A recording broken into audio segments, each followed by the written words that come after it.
आज हम आपको दिखाएंगे पुरातन ज़माने से लेकर आज तक जो भी, चाहे वो मुग़लों का ज़माना था, चाहे वो सिखों का ज़माना था। सिखों ने जब इतिहास में लड़ाइयाँ की थी तो जिन जिन हथियारों को, यानी कि हाथ से चलने वाले, चाहे वो चाकू हो, तलवार हो, छुरे हो, कुछ भी हो, वो आज तक जो भी यूज़ किए थे। और साथ ही साथ पुरातन ज़माने से लेकर जो भी इतिहासकारों ने अपने हाथों से लिखे हुए ग्रंथ थे, चाहे उसमें हनुमान नाटक हो, चाहे उसमें रामायण हो, पंजाबी में लिखी हुई रामायण आपको दिखाऊंगा। और साथ में आज तक जितने भी पुरातन ज़माने के सिक्के, गुरु नानक शाही सिक्के जो थे, वो जो चलाए गए थे, वो आपको दिखाएंगे। अजीब बात यह है कि ये सारी कलेक्शन एक ही शख्स, जी हाँ, एक ही शख्स ने इकट्ठी कर रखी है, वो है पंजाब से। तो आज मैं आपको उनसे मिलवाता हूँ और दिखाता हूँ कि क्या कुछ कलेक्शन है। उनका बचपन से शौक था, तो इस वीडियो को एंड तक देखना, आपको बहुत कुछ जानकारी मिलने वाली है। वीडियो बहुत ही ज़्यादा इंटरेस्टिंग होने वाली है। तो हमारे साथ सरदार साहब है। सरदार साहब, आपका क्या नाम है, कहाँ से बिलोंग करते हो आप? मेरा नाम नरेंद्रपाल सिंह है, मैं लुधियाना तो आया। एक्चुअली कि मैं एक म्यूज़ियम बना रहा, सिख म्यूज़ियम। ये मेरा शौक सी कि बचपन तो मैं कॉइन्स कलैक्शन करता सी। कॉइन्स तो बाद फिर हौली हौली पंजाब के कॉइन इकट्ठे करने शुरू किए।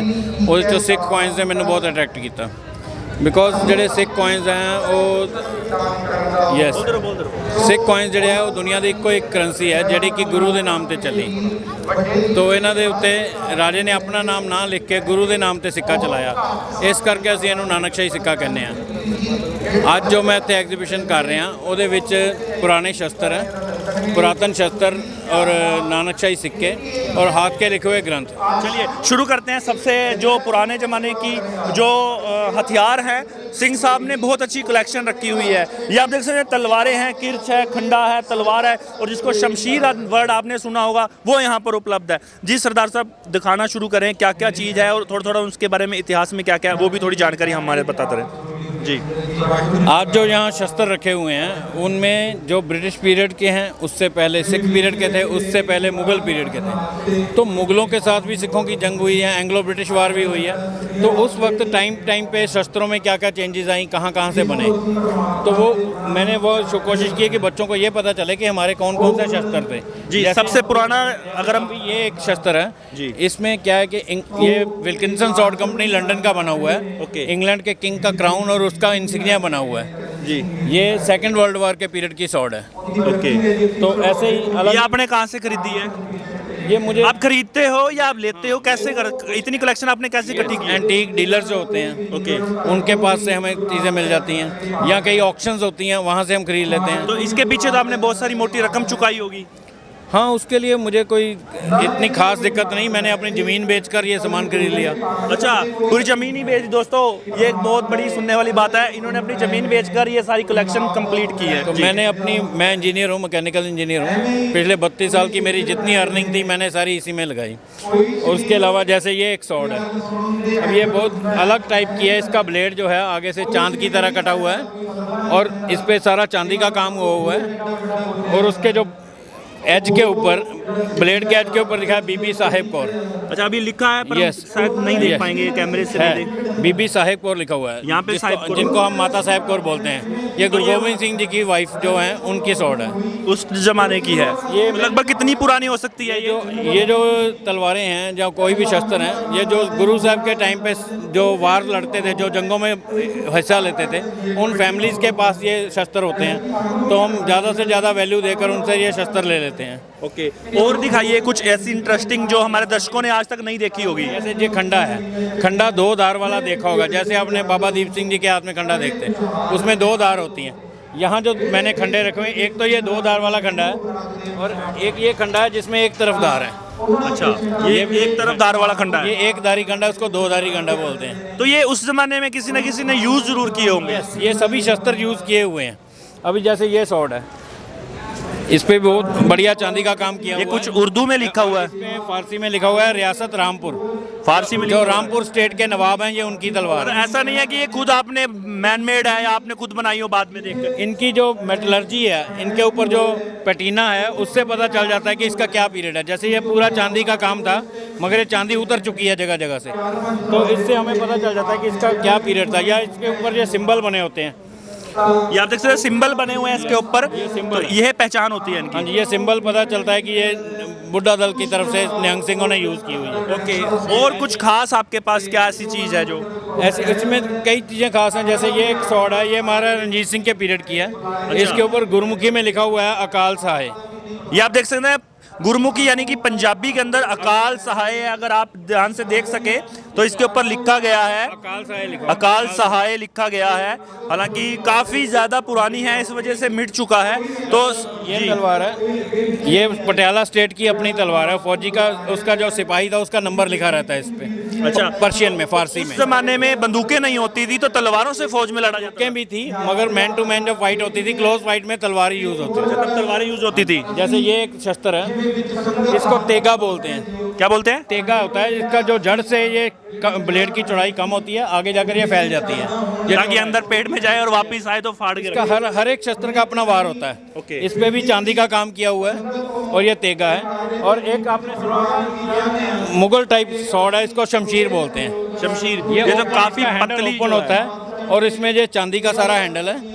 इसके जो कवर है उसके ऊपर, म्यान के ऊपर भी चांदी की ठोकर लगी हुई है। ओके, तो ये शमशीर स्पेशली आपने कहाँ से परचेज? ये मेरे ग्रैंडफादर की है। अच्छा, खुद की है? हाँ, वो बलोचिस्तान में थे। ये कुछ लिखा भी हुआ है? हाँ जी, बनाने वाले का नाम लिखा है। ये आप देख सकते हैं, बनाने वाले का नाम जो है, उसकी मोहर जो है वो लगी हुई है। ये वो बलोचिस्तान में जॉब करते थे तब, तो आर्मी में उनके मेडल्स भी मेरे पास पड़े हैं। ये फौलादी है। उसके बाद ये आता है खैबर, इसको खैबर बोलते हैं। ओके। खैबर होता है, जैसे अफगानिस्तान से, ईरान से जितने हमलावर आए वो खैबर दर्रा से आए थे, जो दर्रा खैबर है पाकिस्तान में जी। तो अब ये वहाँ का हथियार है, इसलिए इसको खैबर बोलते हैं। अब इसमें ये फारसी में लिखा हुआ है, नुसरत मिन अल्लाह फतेह करीब, कि अगर अल्लाह ने चाहा तो जीत मेरी होगी।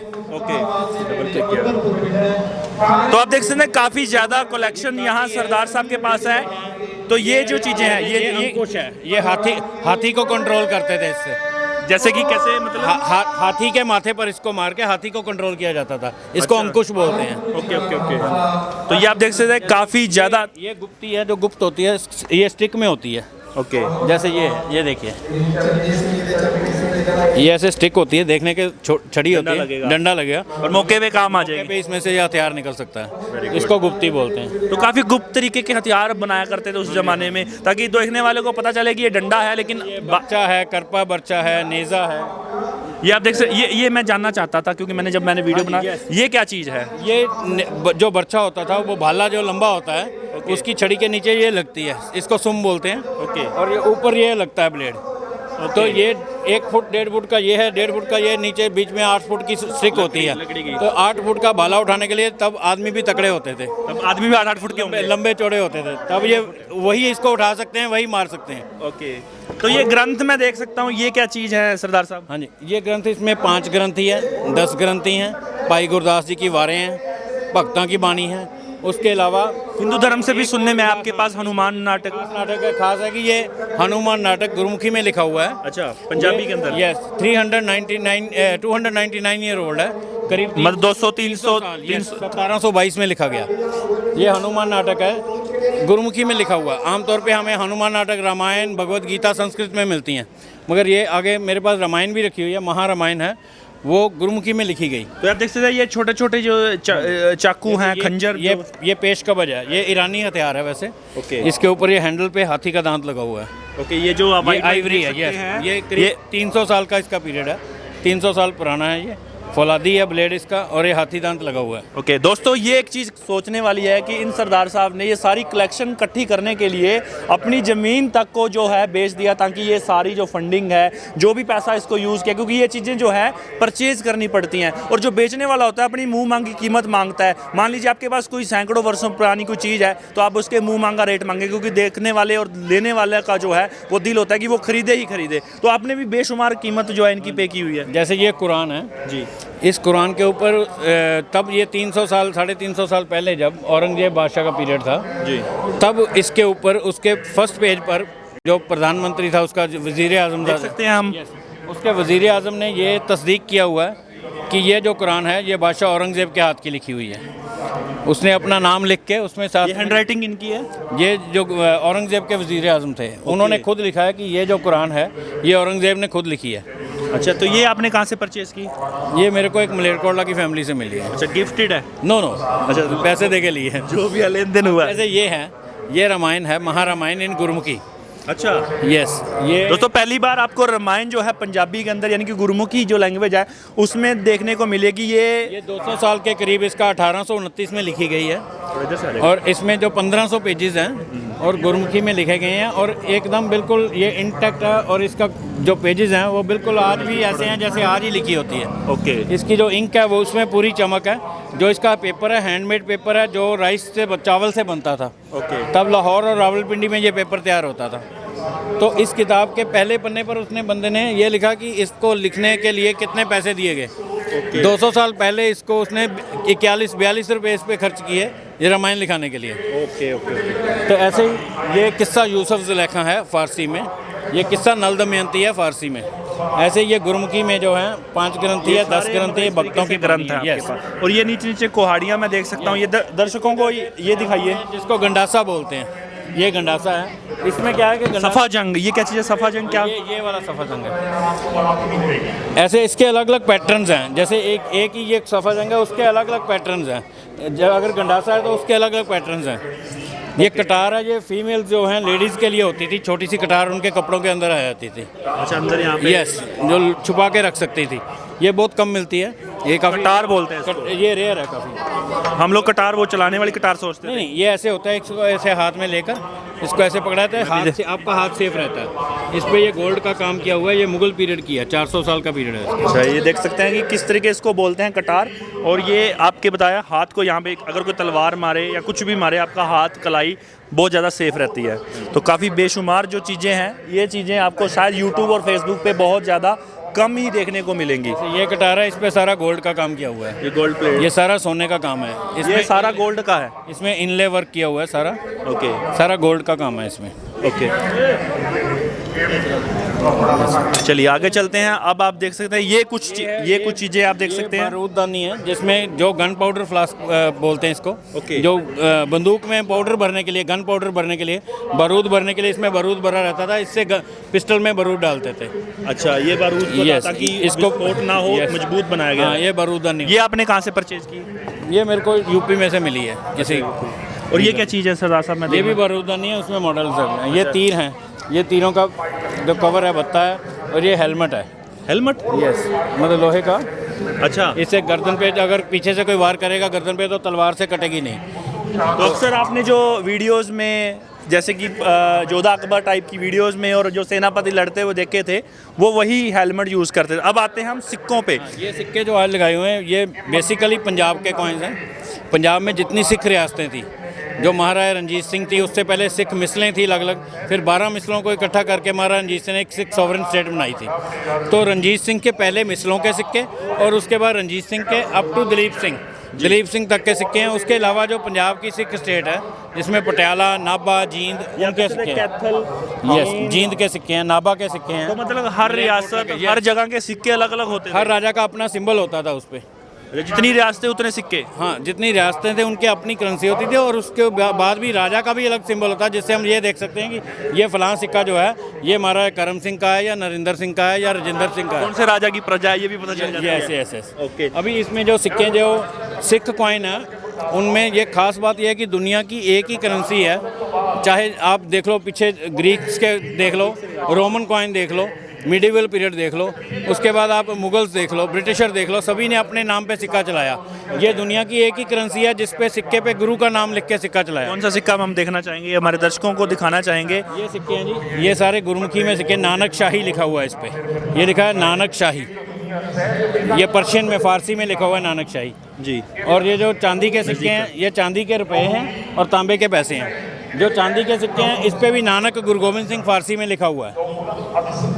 तो सरदार साहब, इनके लिए आपको लगता नहीं है कि आपको एक प्रदर्शनी बनानी चाहिए, कहीं एक जगह होनी चाहिए जहाँ पे दुनिया से लोग आकर इन चीज़ों को देख सकें? हाँ, मेरे को आज ये मेरी 211वीं प्रदर्शनी है। 210 एग्जीबिशन 32 साल में मैं लगा चुका हूँ, स्कूलों में, कॉलेजों में, यूनिवर्सिटीज़ में, गुरुद्वारा में।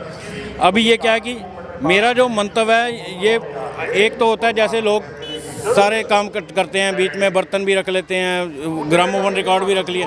मेरा प्योर सिखिज़्म पे टारगेट है कि सिखिज़्म का एक टारगेट है कि सिखिज़्म का जितना सामान कहीं से मिल सके मेरे को, मैं वो इकट्ठा कर सकूं। इकट्ठा करके, यस, और मैं नेक्स्ट जनरेशन को दिखाने के लिए, जैसे स्कूलों में मोबाइल मैं एग्जीबिशंस करता हूँ, अभी मेरी कोशिश है कि अगर मैं कहीं एक पूरा म्यूज़ियम बना दूं जहां पर इसका परमानेंट डिस्प्ले हो सके, आने वाली जनरेशन ये दे सकें कि हमारे गुरु के नाम पे भी सिक्का चलता रहा। इतना सब कुछ तो शायद गवर्नमेंट के पास भी नहीं होगा। हो सकता है, मगर उनके अपने पॉलिटिकल मोटिव्स होते हैं। मेरा मोटिव एक ही है कि एक सिख म्यूज़ियम खड़ा करना है, आने वाली जनरेशन को ये बताना है कि हमारी हेरिटेज क्या है, हमारे हथियार कौन है, हमारे शस्त्र और शास्त्र, शस्त्र भी और शास्त्र भी दोनों साथ में चलते हैं। संत सिपाही का जो हमारा फंडा है ना, वो इकट्ठा ही चलता है, उसमें शस्त्र भी है, शास्त्र भी है और ये नानकशाही कॉइन भी है। मेरा टारगेट है कि मैं सारा सामान इकट्ठा करके एक जगह पर एक डिस्प्ले कर दूं, एक परमानेंट म्यूजियम हो, मेरे जाने के बाद भी दुनिया से मैं चला भी जाऊं तब भी आने वाली जनरेशन उसको देखती रहे जी। तो यही मेरा मंतव्य है। बहुत बहुत धन्यवाद, तो हमें बहुत खुशी हुई आपसे मिलके। तो दर्शकों, आपने देखा कि किस तरीके से, मैं नाम फिर से आपका जानना चाहूँगा। जगह नरेंद्र पाल सिंह, जगह अकाल साहिब म्यूजियम लुधियाना। अकाल साहिब म्यूजियम लुधियाना से सरदार जी हैं, जिन्होंने ये काफ़ी कुछ जो कलेक्शन है सिखों की विरासत, शस्त्र और शास्त्र जो संभाल के रखे हुए हैं। उम्मीद करेंगे कि ये वीडियो आपको बहुत अच्छी लगी होगी। अगर अच्छी लगी है तो अपने दोस्तों, मित्रों, दोस्तों के साथ इसको शेयर करें और ऐसी और भी बेहतरीन वीडियो मैं आपके लिए लेकर आता रहूँगा। HR 71 के लिए सरनजीत सिंह।